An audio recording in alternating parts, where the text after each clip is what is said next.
Welcome back to the second half of NewsBreak Live. Joining me tonight is President of the Seaside Neighborhood Association, Kurt James. Thanks so much for joining me tonight. The community loves Sleepy Hollow, also known as Candy Cane Lane, and you're heavily involved. So we have lots of questions for you. Tell us about the history behind what many call Sleepy Hollow or Candy Cane Lane. Well, thanks for having me tonight. Sure.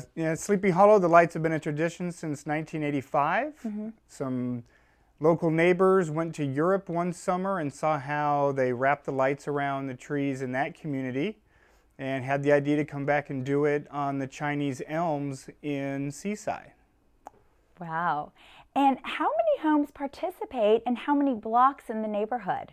Yeah, well, there's 6 streets that participate down in Sleepy Hollow, and it's about 456 houses that can participate. 456 that can participate, but about how many actually do?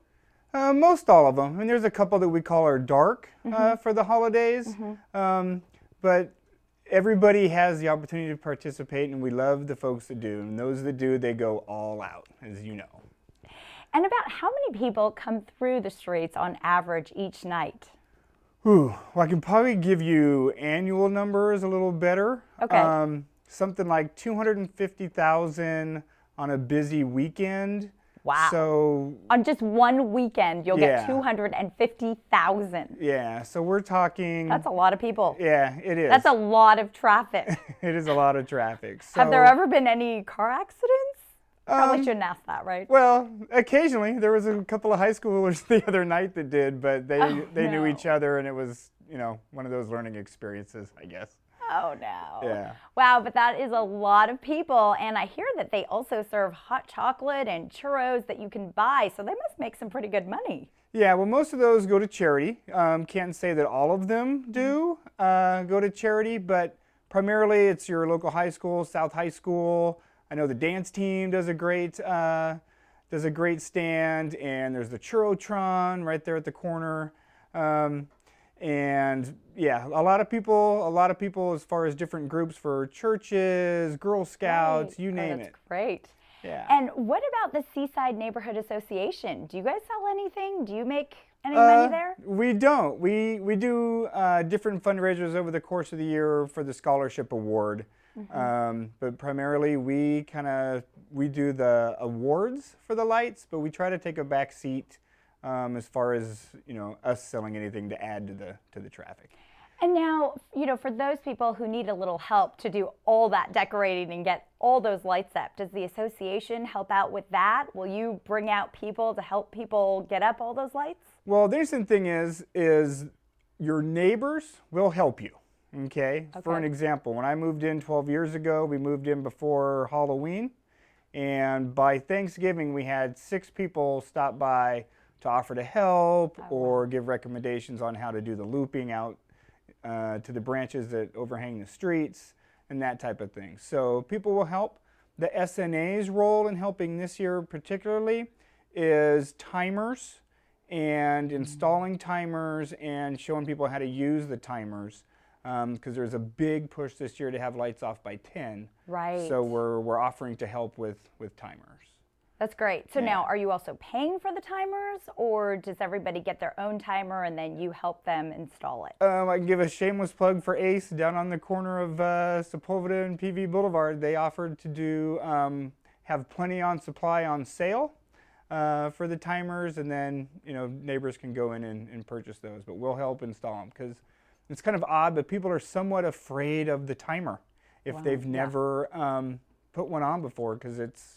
Well, they wouldn't want to miss the time, and then they'll be dark after they've done all that work, right? That would not go well. Right. It is a big moment when they come on. Yeah, I'm sure it is. And so do they all come on together at 6 p.m., or how does that work? No, well, just when it gets dark, right? So like my timers are set for 5 o'clock. And they, basically come on. You can stand in the street and look down the street and just see the lights start to come on. Oh, wow. That must be a lot of fun. So do you notice that a lot of people like to be there right at the beginning, around 5:30 or 5 o'clock, to see it all get lit up? Here's the thing. We would love if people came as soon as it got dark during the middle of the week. Right. But most people come Friday, Saturday nights, Sunday nights, 7, 8, 9 o'clock at night. So it does get busy at that time. We encourage people to come early and get a chance to enjoy it when there's not all the congestion. It's much more amicable to be walking down the street when there's not as many people. So come early. Right. Well, and I have another question. So you live there. Now, what if you have a party to go to Saturday night? Are you going to be able to get out? What do you do? If you live in the middle, what we call the heart of the hollow, Yeah. you're not going anywhere unless you park a car towards the end of the blocks or you leave before dark. I luckily live kind of at Upper East, so I can duck out.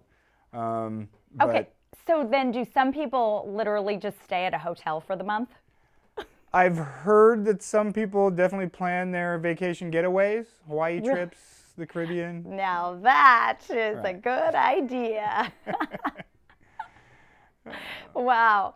So who keeps this tradition going each year? I mean, it's been going on year after year. Yeah. Well, ever since the Bowdens and the Solomons in the mid-'80s started putting up lights, the tradition has just continued. It has been fantastic. People really enjoy being able to, put the lights up the weekend after after Thanksgiving. And it's become a tradition for a lot of people to do that. Everybody that has family in town during during Thanksgiving, they come into town, put the lights up so they're ready to go once December starts, and it just keeps going. And with with families living in the neighborhood for a while, they pass their tradition on, and as new people come into the neighborhood, everybody just kind of has an understanding when you move into Seaside that the lights are coming, so you might as well jump on board. Right.